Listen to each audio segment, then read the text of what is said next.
الحمد لله نحمده ونستعينه ونستغفره ونؤمن به ونتوكل عليه ونعوذ بالله من شرور أنفسنا ومن سيئات أعمالنا من يهد الله فلا مضل له ومن يضلله فلا هادي له ونشهد أن لا إله إلا الله وحده لا شريك له ونشهد أن سيدنا ومولانا محمدا عبده ورسوله بالهدى ودين الحق أرسله صلى الله تبارك وتعالى عليه وعلى آله وصحبه أجمعين وبارك وسلم أبدا.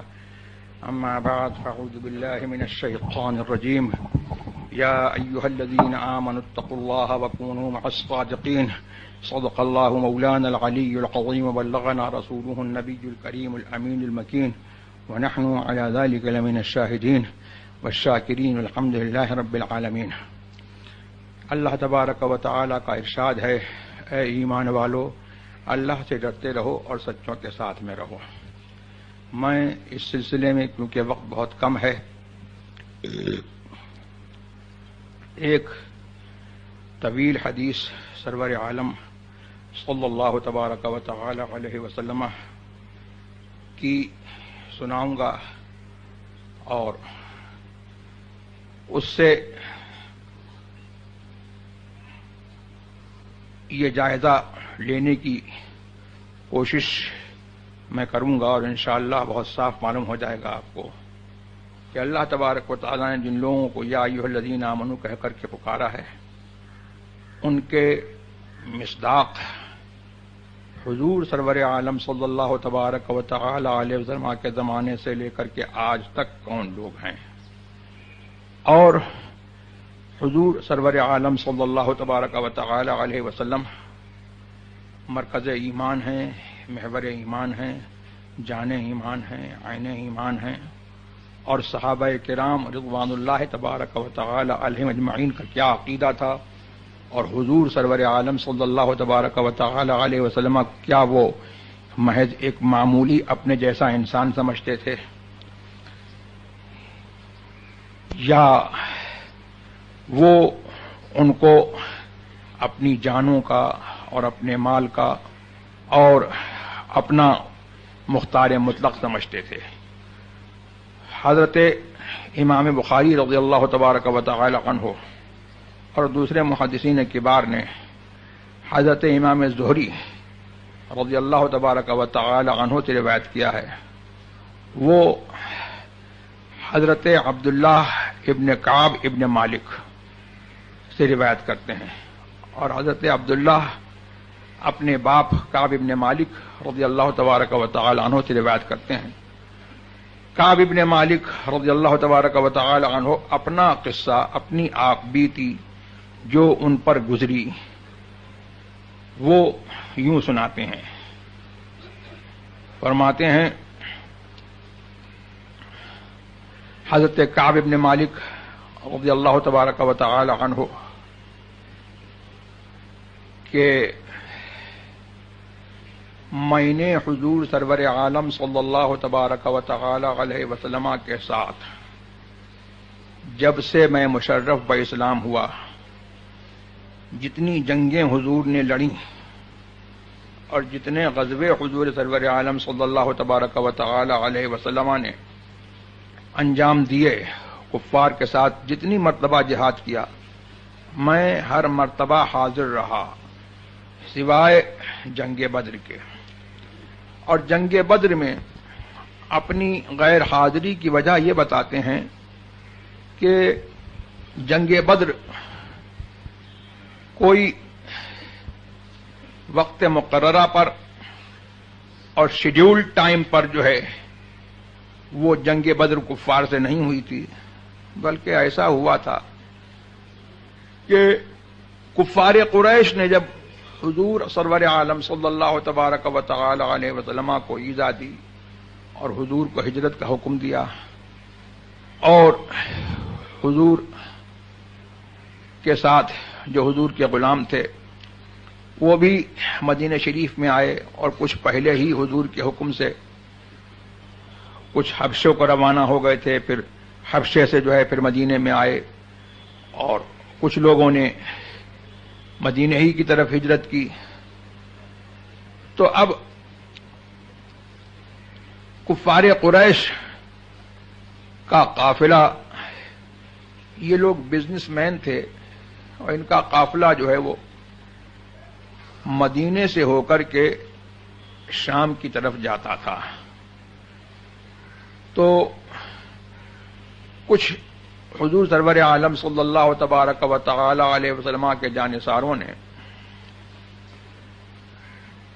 ہمت کی اور وہ قافلہ جو تجارت کے لیے جا رہا تھا وہ لوگ اس کے در پہ ہوئے. اب قریش کو جب معلوم ہوا تو قریش اس قافلے کو بچانے کے لیے نکلے. تو بغیر کسی شیڈیول ٹائم کے اور بغیر کسی وقت مقرر کے اور بغیر اس کے کہ یہ پہلے سے جنگ طے ہو، اتفاق سے اچانک مسلمانوں کا گروہ اور کفار کا لشکر جو ہے وہ آمنے سامنے ہو گیا اور جنگ بدر کی جنگ پہلی جنگ حق و باطل کی ہوئی، جس میں اللہ تبارک و تعالی نے حضور سرور عالم صلی اللہ تبارک و تعالی علیہ وسلم کے وسیلے سے بے سر و سامان صحابہ کرام رضوان اللہ تبارک و تعالی علیہم اجمعین کو بہت سارے کفار کے لشکر جرار پر جو ساز و سامان سے ہتھیاروں سے لیس تھے ان پر فتح عطا فرمائی. حضرت کعب بن مالک کہتے ہیں کہ حضور سرور عالم صلی اللہ تبارک و تعالی علیہ وسلم کا یہ موقف اور یہ جہاد اور جنگ بدر یہ بہت ہی ایک ہسٹوریکل مومنٹ تھا اور بہت ہی تاریخی اور سب سے افضل جنگ جو حضور سرور عالم صلی اللہ علیہ وسلم نے کفار سے لڑی یہ تھی. پھر کہتے ہیں کہ لیکن اس کے باوجود میری یہ تمنا نہیں ہے کہ میں جنگ بدر میں شریک ہوتا، اس لیے کہ مجھے اللہ تبارک و تعالی نے اس شرف سے نوازا جو شرف جنگ بدر کی شرکت سے افضل ہے. وہ شرف یہ تھا کہ مکان عقبہ میں اس پہاڑ کے نیچے جہاں حضور سرور عالم صلی اللہ تبارک و تعالی علیہ وسلم تشریف فرما تھے، میں نے حضور سے اسلام پر اور طاعت پر اور حضور کا کہنا ماننے پر میں نے عہد کیا. اس کے بعد کہتے ہیں کہ پھر تمام غزووں میں شریک رہا یہاں تک کہ غزوہ تبوک ہوا. اور یہ غزوہ تبوک سارے غزوے تو ہوئے، جنگ بدر ہوئی، جنگ احد ہوئی، یہ تو عربوں کی جنگ عربوں سے ہوئی. اور غزوہ تبوک یہ اس وقت کی جو بڑی پاورفل اور سپر پاور حکومت تھی روم کی، سرکار نے مدینے سے بہت دور سینکڑوں کلومیٹر دور تبوک میں شام کے قریب رومیوں سے جو ہے اس سپر پاور سے یہ جنگ لڑی اور حضور سرور عالم صلی اللہ تبارک و تعالی علیہ وسلم کو فتح حاصل ہوئی.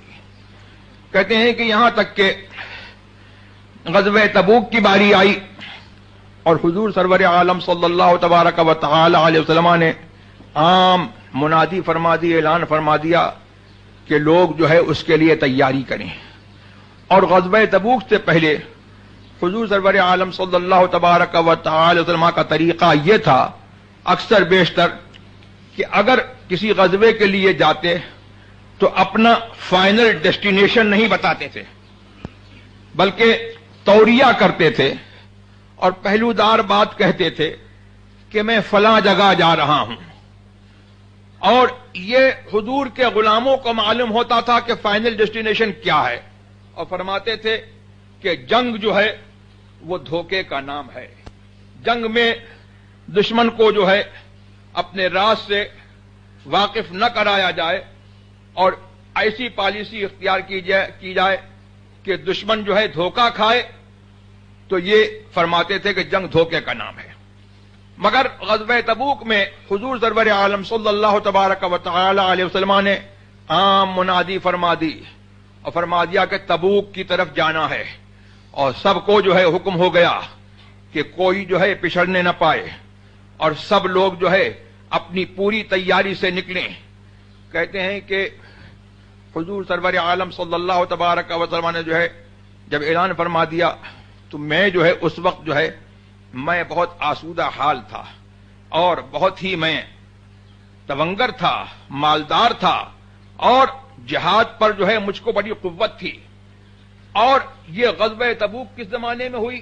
فرماتے ہیں بہت گرمی کا زمانہ تھا، جس زمانے میں پھل پک جاتے ہیں اور سائے جو ہے وہ گھنے ہوتے ہیں، ایسا زمانہ تھا۔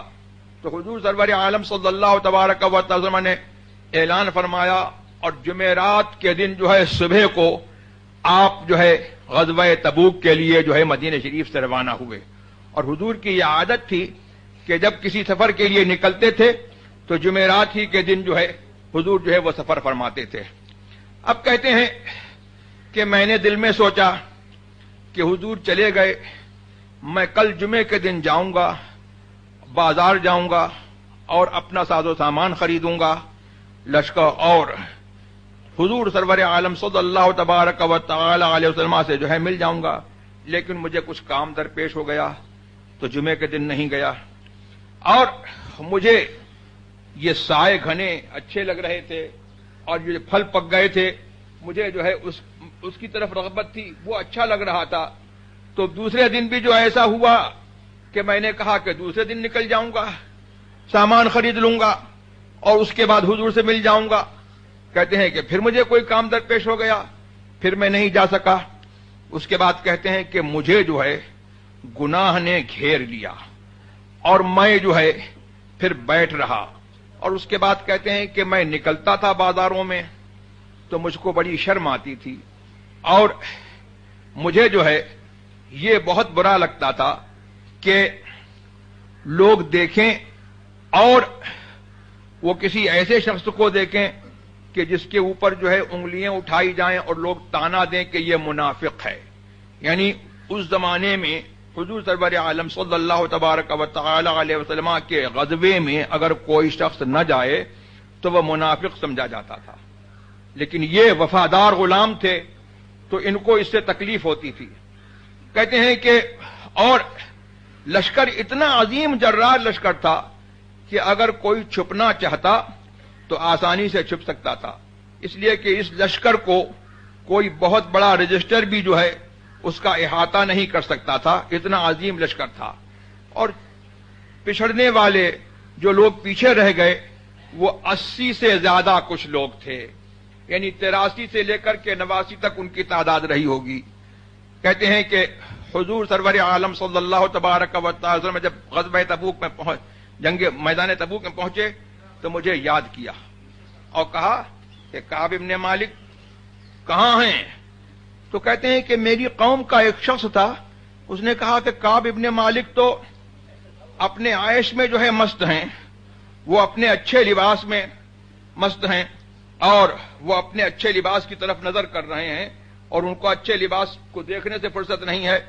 تو کہتے ہیں کہ یہ شخص جو تھا غالباً منافق تھا، اور کچھ اس کو حضرت کعب ابن مالک رضی اللہ تبارک و تعالی عنہ سے ذاتی رنجش تھی۔ تو حضرت معاذ ابن جبل رضی اللہ تبارک و تعالی عنہ نے فرمایا کہ اے شخص تو کتنی بری بات کہتا ہے، اور پھر ان کی معذرت پیش کی حضور کی خدمت میں کہ کہا کہ یا نبی اللہ، اللہ کے رسول صلی اللہ تعالی علیہ وسلم، یہاں سے آپ سنیے کہ یا نبی اللہ کہہ رہے ہیں صحابہ پکار رہے ہیں یا نبی اللہ، یہی تو مسلک اہل سنت ہے، ہم بھی تو پکارتے ہیں یا رسول اللہ۔ ہاں، یہی جو ہے مسلک اہل سنت ہے، اور یہی مسلک اعلی حضرت غیظ میں جل جائیں بے دینوں کے دل یا رسول اللہ کی کثرت کی۔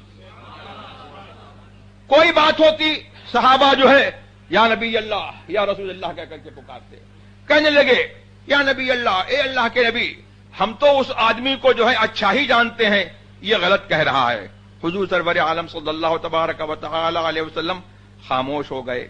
اب اس کے بعد کہتے ہیں کہ میں جو ہے اپنے تمام اصحاب میں بہت پاورفل آدمی تھا، بہت طاقتور آدمی تھا.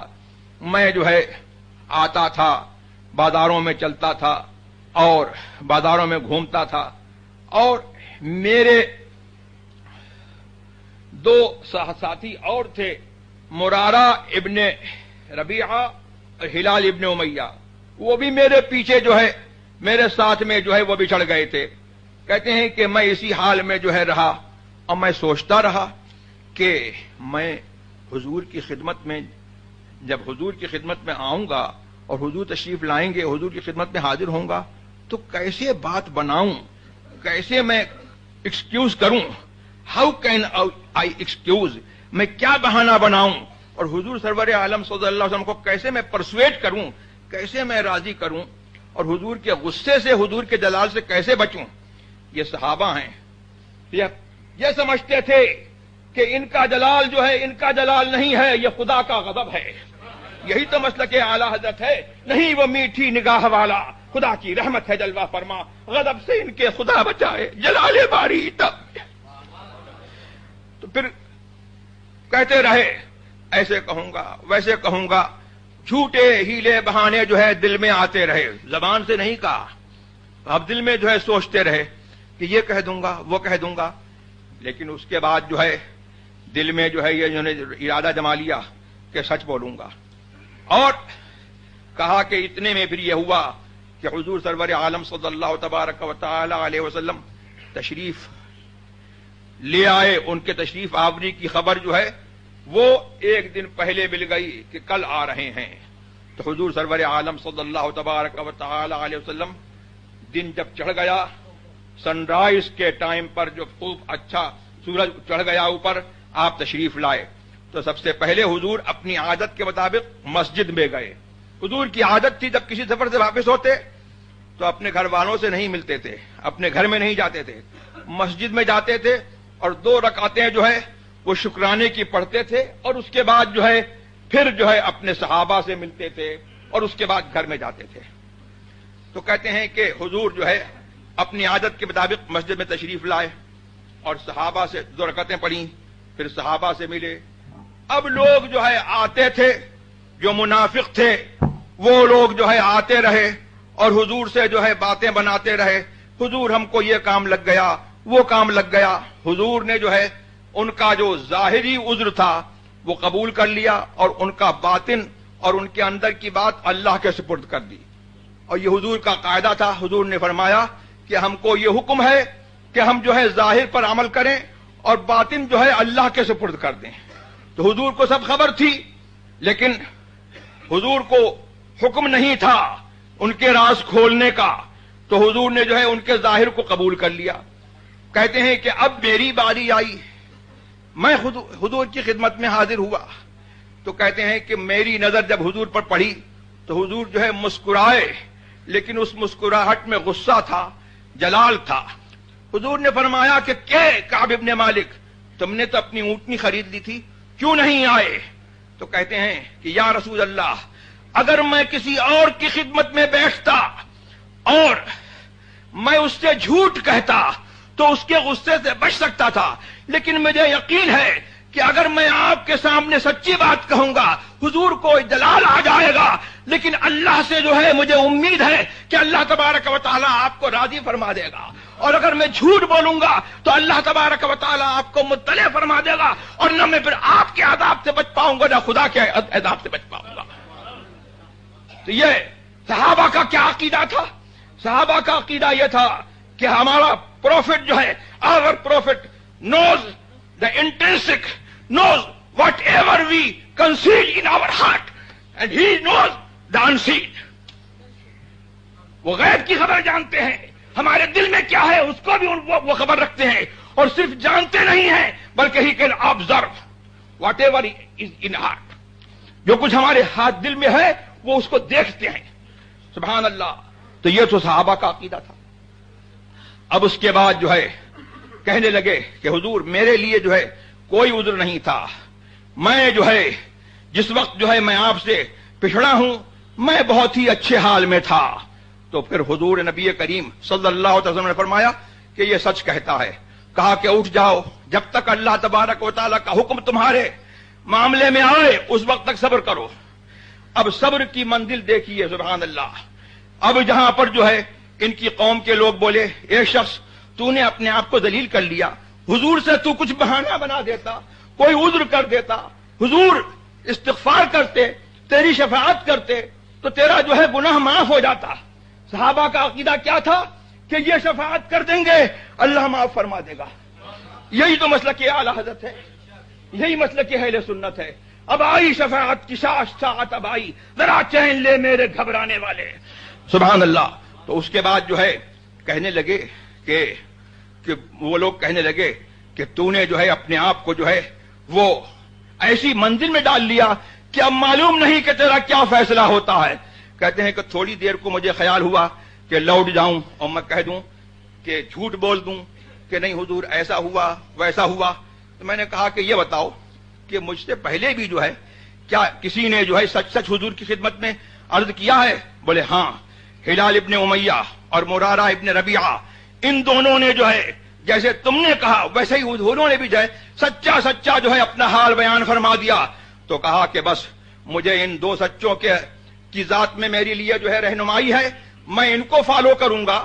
اور یہ لوگ جو ہے نیک لوگ تھے جو بدر کی جنگ میں جو ہے حضور کے ساتھ شریک ہوئے تھے. کہا کہ میں جو ہے حضور سے جھوٹ نہیں بولوں گا. اب کہتے ہیں کہ حضور سرور عالم صلی اللہ تبارک و تعالی علیہ وسلم نے فرمایا کہ ان تینوں سے کوئی بات نہیں کرے گا. سوچو, ہلال ابن امیہ, مرارہ ابن ربیعہ, کعب ابن مالک, یہ حضور کے سچے غلام تھے, کلمہ پڑھتے تھے. اب کوئی جو ہے علماء کونسل والے ہوتے یا کوئی جو ہے آج والے ہوتے تو کہتے کہ میاں جو ہے ہم جو ہے صرف جو ہے سیاسی اتحاد کر رہے ہیں اور ہم سے جو ہے صرف جو ہے دنیا کی وجہ سے اتحاد کر رہے ہیں, ہم کوئی مذہب میں اتحاد تھوڑی کر رہے ہیں. اور یہ کہتے کہ یہ بھی کلمہ پڑھنے والے ہیں, ہم بھی کلمہ پڑھنے والے ہیں, ان سے بات کرنا کیوں چھوڑیں. لیکن سبحان اللہ کعب ابن مالک کے رشتہ داروں نے جو ہے ان کو چھوڑ دیا, بیٹے نے چھوڑ دیا, بیوی نے چھوڑ دیا. کوئی کعب ابن مالک کسی کے باپ ہوں گے تو بیٹے نے بھی چھوڑ دیا, باپ اور بیوی نے بھی چھوڑ دیا, بھائیوں نے بھی چھوڑ دیا. معلوم یہ ہوا کہ وہ صحابہ کا عقیدہ یہ تھا کہ ہمارا رشتہ محمد رسول اللہ سے ہے اور کسی سے نہیں ہے. اور ان کا عقیدہ کیا تھا؟ ان کا عقیدہ یہ تھا جیسے اعلی حضرت فرماتے ہیں کہ خلق کے حاکم ہو تم, رزق کے قاسم ہو تم, بھی کھو جاتا ہے تم تو کرو. یہ سمجھتے تھے کہ یہ ہمارے آقا ہیں, ہم ان کے غلام ہیں, ہمیں جو ہے ان کے آگے کوئی اختیار نہیں ہے. سب نے چھوڑ دیا. اب کہتے ہیں کہ اب تو دنیا بدل گئی, مدینہ جو ہے میرے لیے انجانا ہو گیا. اب شہر جو ہے لگتا ہے کہ کوئی انجانا شہر ہے, دیواریں لگتی ہیں جیسے انجانی دیواریں ہیں, لوگ لگتے ہیں جیسے کہ انجانے لوگ ہیں, کوئی مجھ سے نہیں بول رہا ہے. کہتے ہیں لیکن اس کے باوجود میں جو ہے صبر کے ساتھ جو ہے چلتا تھا, بازاروں میں چلتا تھا اور حضور کی مسجد میں آتا تھا, نماز پڑھتا تھا اور دیکھتا تھا کہ کیا حضور نے میرے سلام کا جواب دیا. حضور نے میرے سلام کا جواب دیا. حضور نے ان سے جو ہے سلام بند کر دیا اور حضور کے غلاموں نے سلام بند کر دیا. کہتے ہیں کہ پھر میں ایک ساریہ, ایک عمود, ایک پلر کی طرف جو ہے کھڑے ہو کر کے, اور سنت یہی ہے کہ جب اکیلا نماز پڑھ رہا ہے تو کوئی پلر وغیرہ ہو اس کے سامنے جو ہے کھڑا ہو جائے تاکہ ستھرا ہو جائے.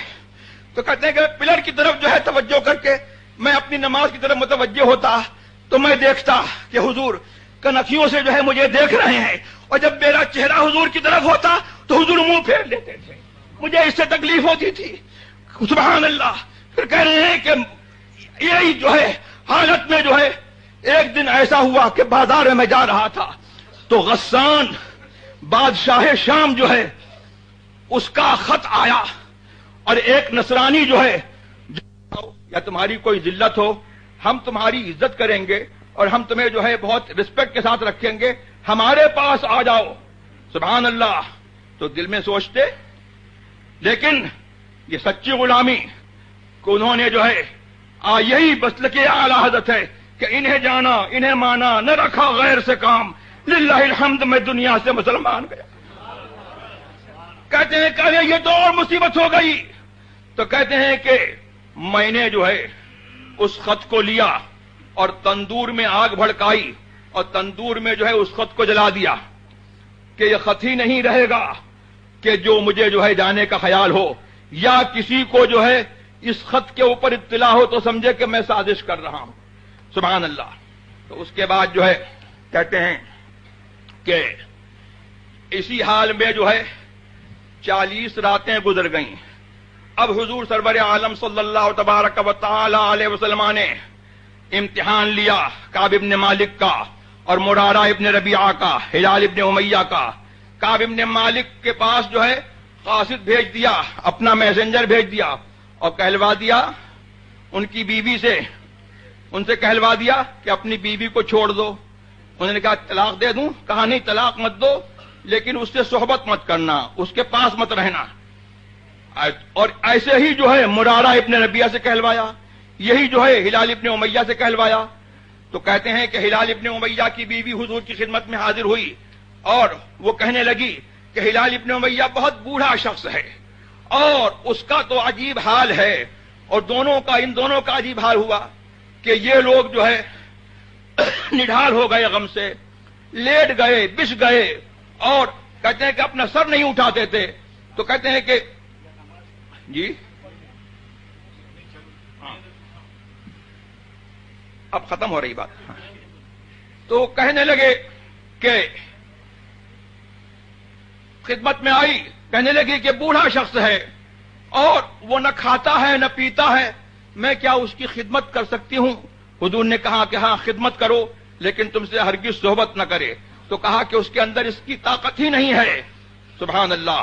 یہ صحابہ کا معاملہ تھا کہ اگر کہہ دیں کہ بیوی چھوڑ دو تو بیوی چھوڑ دیں، کہہ دیں کہ بھائی چھوڑ دو تو بھائی چھوڑ دیں.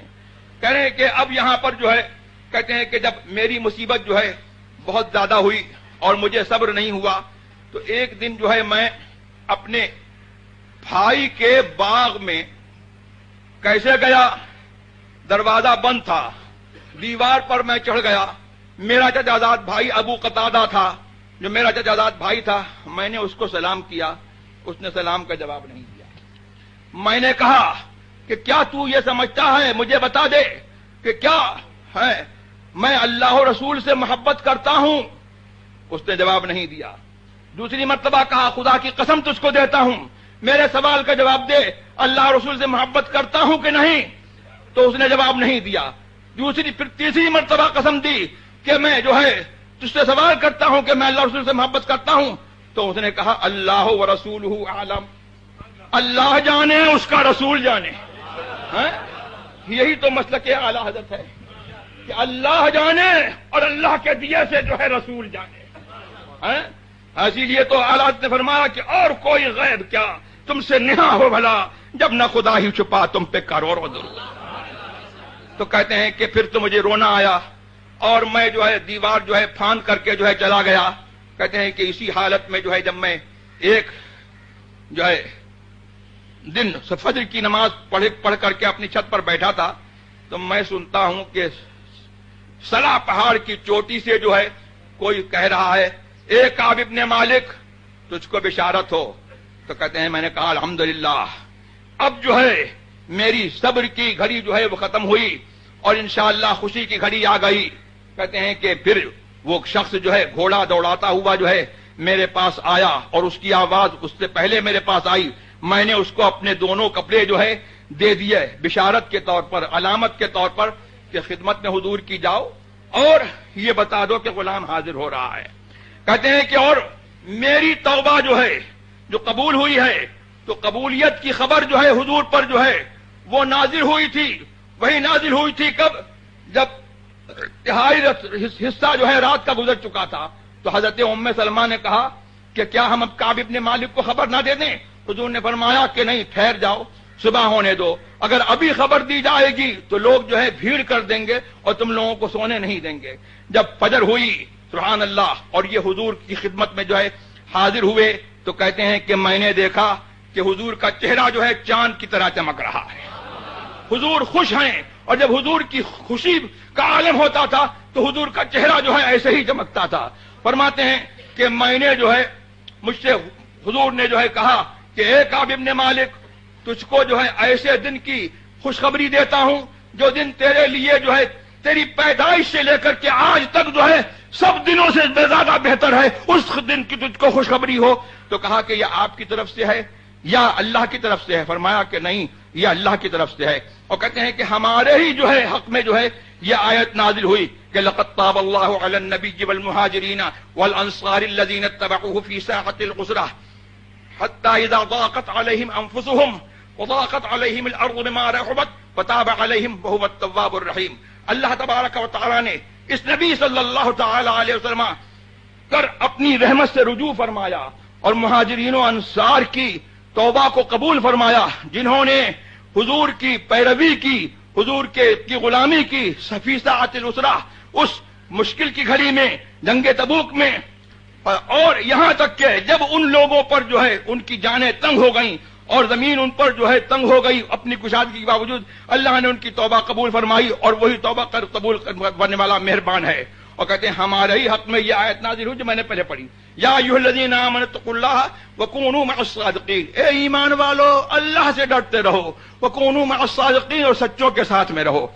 تو کہتے ہیں کہ پھر میں نے جو ہے حضور کی خدمت میں عرض کی کہ میری توبہ یہ ہے کہ حضور میں ہمیشہ سچ بولوں گا. تو جھوٹ تو بولا نہیں تھا، جھوٹ تو بولا نہیں تھا، لیکن یہ یہاں سے مسئلہ معلوم ہوا کہ دل میں جو ہے کسی گناہ کا پکا ارادہ کر لینا وہ بھی گناہ ہے. دل میں تو انہوں نے جو ہے ٹھان لیا تھا کہ حضور سے ایسے بولوں گا ویسے بولوں گا، تو اس سے توبہ کر رہے ہیں.